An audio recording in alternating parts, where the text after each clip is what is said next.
Well, thank you, Mr. Gavras, for being here. It's an honor to have you. And I do understand that you were born in Greece, of course, in Loutra, Ilias, Piraeus, just a few kilometers from the ancient Olympia. That's right. And then you were raised, born there and raised in Athens, and then you went on to France, and your career is known to everybody's after that. It's been 50 years since 1963, where Grigoris Lambrakis was assassinated, and your film Z is all about that. And today we see in Greece again the emergence of the extra right-wing and paramilitary organizations. Would you care to comment about that? I mean, is that going to be there forever? This is a little bit far from the movie, but anyway. Yes, I think these guys are our barbarians. I think every country has his barbarians. But there is not so many, generally. And every time you have a crisis, they grow up. They grow up because of the people think that they, what they say, they can save the problems the people have, which is completely fake, in my feeling, because I've seen what happened with Hitler. Germany has his barbarians, they took the power, and we saw the results at the end of the war. The same thing with in Italy, for example, and some other countries around the world. So the problem is today, it's not really to start insulting these people, but just to teach the Greek people that these people don't have the solution. These people are fake, and what they're proposing, it cannot save the Greek problems. That's all I can say. But unfortunately, there are so many today, and I was quite happy to learn that the Greek government started taking care of them in a certain way, because of they're assassins. They kill people and they hit people. I mean, they are against the immigrants. Which immigrants is a problem from Greece? There is no doubt. There are so many immigrants. But at the same time, those immigrants are human beings. They have to be respected and considered like human beings. And then the government has to find solution to see what can happen with that million of foreigners. We know that because most of Greeks used to be immigrants. Some of you are, or your grandparents or your parents. I was an immigrant in France. I know how difficult it was. And of course I was accepted for the French people. So some of those immigrants can be good for Greece also. I don't think it's all thieves, or as they say, or the assassins or whatever. There's no doubt there's some bad people among them. Absolutely. But I think the majority of them, there must be good people.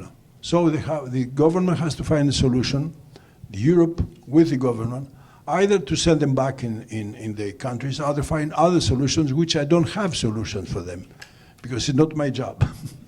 Great, thank you, Mr. Gavras.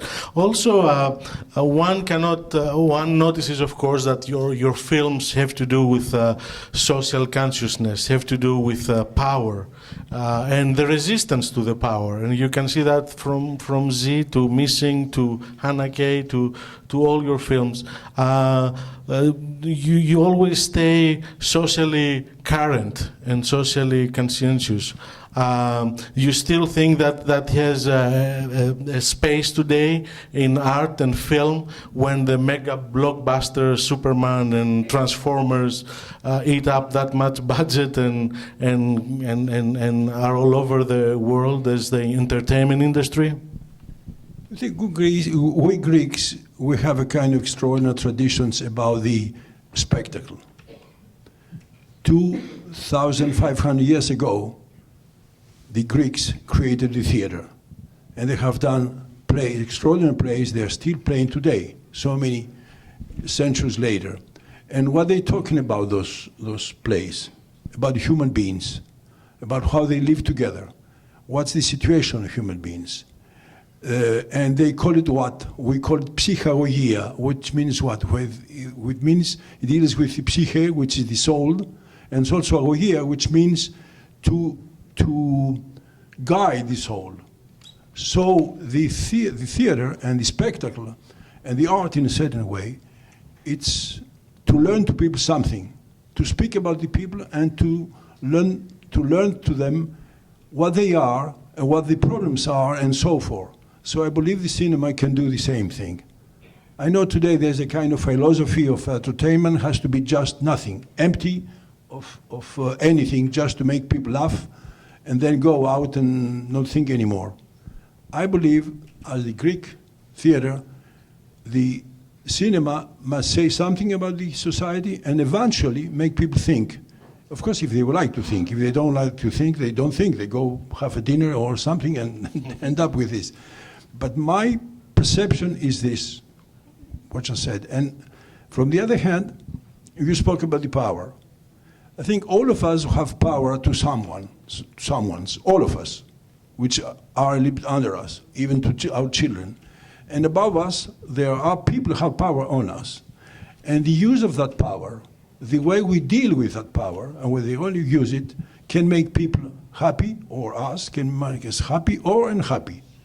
So I believe the important thing is to resist about the power which make us unhappy. That's essentially my general philosophy, and I'm trying to do movies with those ideas generally, and speak, of course, about their society.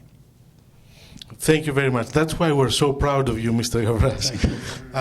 Also, you do have 2 Academy Awards, of course, and you also have BAFTA Awards, a number of awards all over Europe. You're a member of the Academy. Do you see any basic fundamental difference between the U.S. entertainment industry and cinema and more of a European socially conscious cinema, or you think they're just different directors that are trying to do the best in what they do? Is there any difference between the two industries? Oh, there is a kind of drastic difference, and especially the last 20, 25 years. We can say that most of us European directors, we learn a lot from the American cinema of the period which is called the silent period, and then the rest of the 30s, the 50s, the 60s, the 70s, up until the 80s, and because they did extraordinary movies.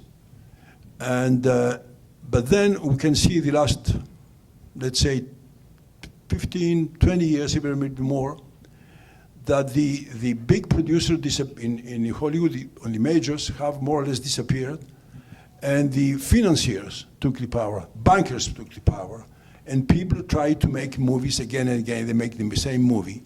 When you have a big success, then you redo it again. You are cloning it, if I can say. The serial. So this is the problem the last years, the last 20, 25 years with the Hollywood movies. Of course, there are some good movies, of course, but there are not so many as before. And we can say also that the most important movies, speaking about the society, they are the dependent movies in the United States. Outside the Hollywood. That's right, made outside of Hollywood.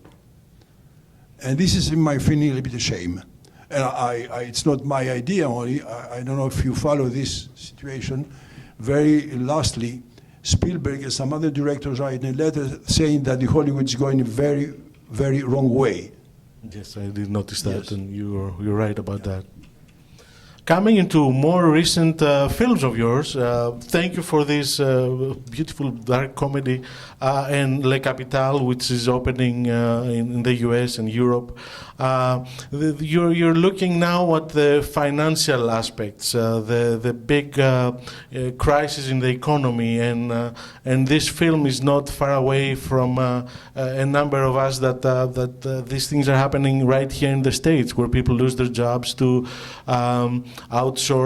being outsourced in India, information systems, or in Bulgaria, of all places, in Mexico, China, and there is a backlash. There's a backlash. People are starting to think that maybe it's not the best way. This globalization leaves a lot to be desired, and you attack these issues in both your recent films. And do you see a chance that this globalization is going to come back and see how it affects the people, the individuals, and society at large? First, just 2 words about that movie. This movie, of course, is a kind of double fantasy. There was one thing which is completely real and social. What happens to him when he loses his job? He cannot pay his house. He loses his wife. He cannot have the same car. His life changed completely. And the other fantasy, of course, is that he kills people to get a job, which is not really something can happen every day. It talks about competition, though, right? Yes, but this is the idea of competition, of course.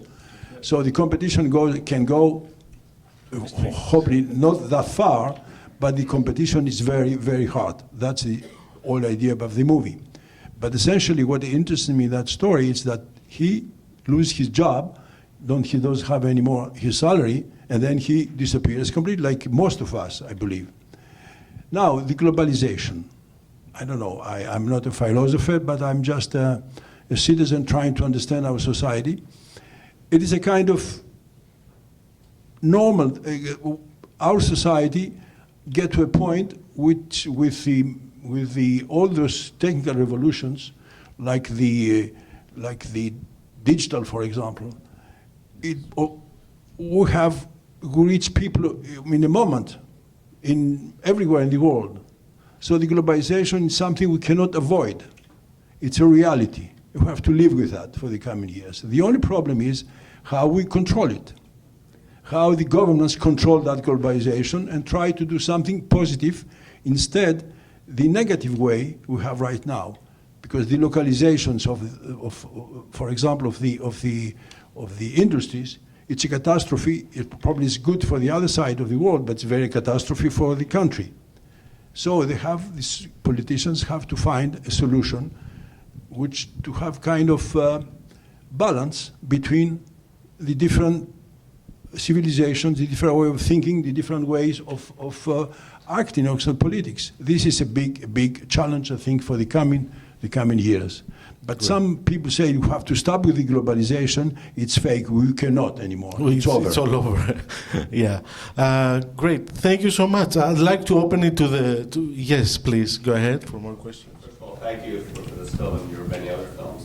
I think I have to give an example. This film elucidates it is not a fantasy that you kill your competitors. We have a very clear example through history. It's called mafia, gangsterism, the absolute pure capitalism, where you kill your competitor to gain advantage. That's throughout human history. Here it's dealt with in a very comedic way, but it is unregulated capitalism is the worst. It's the worst thing that can be. Yeah, what we can say about capitalism, of course, after going through different other systems, the world arrives to the total capitalism everywhere. So the capitalism, it's a triumph today. But at the same time, we understand that it's a problem. It's a huge problem all over the world. The moment the triumph of the capitalism, we see the tragedies the capitalism creates. So the capitalism really has to be regulated, very, very much regulated. If not, we're going to have the catastrophes like the Greek we have right now, or the environment catastrophes, which are huge. In my feeling, it's the big problem for the coming years. Absolutely, and you see that even I've noticed the South Korean miracle with the big industry, the Samsungs, the LGs, and then you see the South Korean films that are depicting a totally different reality. This is one of the most emerging, the best films emerging from South Korea, and they show a different Korea. They show the impact that these large corporations and industries have in the South Koreans and in the region. And you see a totally different image and lifestyle there, which is very interesting. Yes, in a general way, you can say that with that triumph of the capitalism, you have more and more rich people and more poor people around the world. Certainly. And the middle class is getting shorter and shorter every day, which is my feeling personally. It's a catastrophe because since I was very young, at the university, everywhere, I heard and I learned that The middle class has to be very large. It's a way to have democracy. It's a way to have much more peaceful societies. Thank you. Yes, please, go ahead. Anthony Scordi, I'm just curious about the end, your ending. Was that rewritten? Did you decide on that end? No, the end is another person like him who would like to have his job. It will go on forever. Any other questions? Yes, Mr. Go ahead. Mr. Gavras, first I would like you to welcome in Los Angeles. Thank you. And especially I want to the audience to know that with Mr. Gavras, we are the same village, almost the same community from Arcadia. We know our families, you know each other, the grandfather, the father, etc. And I'm very proud of you, especially me, because I feel that you represent me and the whole Arcadia. And be proud of us, all of us, not only as Arcadians, but also as elites. After the war, we left the 1950, after the Civil War. Then the spirits, the best people of Greece, they left all over. In France, in Germany, in America, all over the place. And you succeeded in France, Mr. Gavras. I'm very proud of you, and I want you to know that you are going to be not only in the history, but all over, because you are working for something that nobody else working like you, for the people, and that's important. And I would like you to ask you a question on that. As a matter of fact, a request. How can we, because you have the talent, how can we make the politicians worry about that, to be an idealist and not thinking about themselves, but to think for the people? How can we make it? I think you have the talent to do it. And I want you to see if you can do it to address that problem. Because the problem is the politicians. The politicians that they think not for the people. Speak closer to the microphone. Not for the people, but they think for certain people and not anyone else. Please do it. Yeah, the question was how can Mr. Gavras help out in convincing the politicians to see the problems in society and ameliorate them? First you said I will remind the history. I don't care about the history. I care about what's going on today and what I'm doing today. So forget about the history and the future. And the politicians, I don't have answers. I have questions, and I have the same questions like you. The problem is with the politicians, it's my experience, is that in Greece, for example, every time I go there, I go often, I have parents, I have family and so forth. I listen to people saying they're all thieves. And then next election, they vote for the same thieves. So I don't understand them. So, but I believe what happens, essentially, is that we vote for the politicians who are good for us, for our family, for ourselves. They can do something. Put our son or our daughter in a good position or having, those things. We don't vote for the politicians who are good people and they care about Greece, but not about ourselves. I think this is probably the major problem we have in Greece. And we repeat, we have again and again the same politicians. Look, the politicians who run the country today, both sides, or third sides, whatever. They are the same who put the country in this position it's today. So we vote them again, and then they have to put the country outside from the problem it has. So probably the Greek voters must to learn to try to find different positions to vote for them. I don't know whom, I don't have any idea, but they have to change a little bit. It's not only the politicians to change, but also the people, I believe. Thank you. And yes, in the back. After the movie, the last scene, you show the by someone who apparently wants to take his job. What was your thought process in having that be a woman? In the last scene, somebody approaches him probably, how come you thought of having a woman there? Because believe today, women have the same problem like men.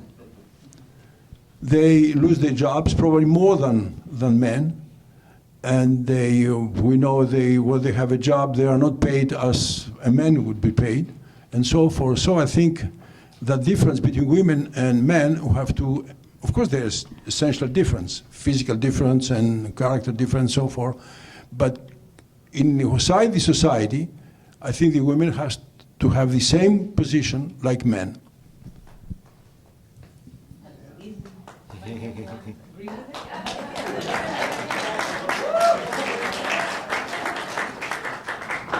Yes, in the back. I was just wondering, when some of the vehicles would go by, they had like pictures of, it's kind of embarrassing, of sexy poses of very... Like the advertisements The or... advertisements, were they just there for background, or did it mean anything? Talking about the advertisements that appear in the film, in the other The truck went by and cars and... Yes, because our lives are full of, when you go out, full of propositions of good and extraordinary things most of the people cannot get. But they say, you can get this thing, this extraordinary car, this extraordinary jewelry, or this extraordinary young lady. And everybody cannot have them. Very few people can get all those goods. But they are there.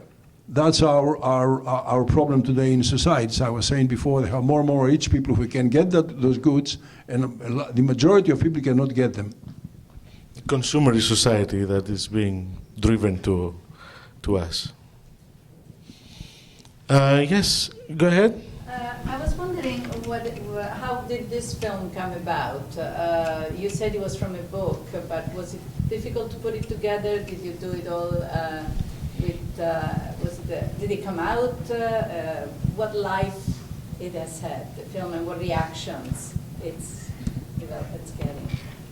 You know, the movies for me are someone. You said the thing. I'm doing a career. I don't do in a career. Doing the politicians or the militaries or other people. We make movies, and for one movie to another, we can disappear. If a movie does well, we can continue. If the movie doesn't do well, then we don't have the possibility to do another one. So, as I was saying before, I'm trying to speak about our society, what's going around of us. So I was looking for a theme, and I found that book, which was written by an American writer, The Axe. But the guy in the book has pleasure after a while of killing people, and he becomes more and more aggressive and more killer. So I said I don't want to do it. It doesn't interest me. I can use that book to say what I would like to say about the unemployment, about our society. Yeah. For just most anecdote, that book, when I tried to have the rights of that book, they called here in the United States, my agent. He said, no, Paramount has the rights, and they would like to make the movie. I said, is there a director attached to it? He said, yes. So I forgot about that, and I spoke to my wife, and she told me, I have a great wife, by the way, as a parenthesis. She told me, the Americans will never make that book, that movie. And she was right. 3 years later, it was truth, and I called the writer, and he told me, no, they won't make the movie, so I said I would like to have the rights, and then we bought the rights and we did the movie. Was there any discussion at all that you could do it for Paramount at the time? No, if I have done it for the no, I would like to have the rights for Europe, not for the United States. And Michelle, your wife, is actually producing part of your films. Yes, my wife used to be a journalist, and then when we make kids, she could not do anymore journalism, so she started studying a little bit the production, and she became producer, and she has produced several movies, not mine, and sometimes she produces also mine movies if she thinks they are good stories. Did she produce this? Yes, she did. Yes, he did. There was a question right there. We're going to take a couple more questions because we have to empty the theater pretty soon. Go ahead. Well, it was an amazing film. It's really a pleasure to see you here at the theater.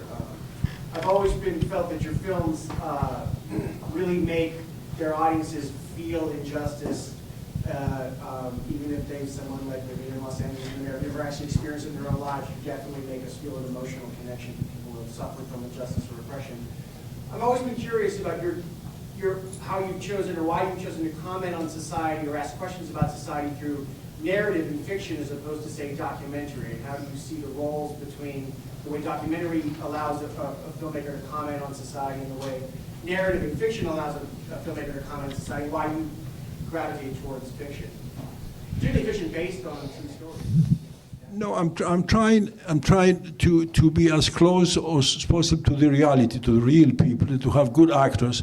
You know, this actor is a big comedian, one of the most funny guys in France. So I asked him if he would like to play something very serious, say no laughs, no nothing. And he accepted, and it was a pleasure because he became a different human being. So I'm trying to be as close to the real things and not to use, as we do, sometimes you have to do it, but not to do too much cinematographic tricks we can do. You know, to play with the audience, with the special things, with car chases, you know, that kind of things, to be close to the real people.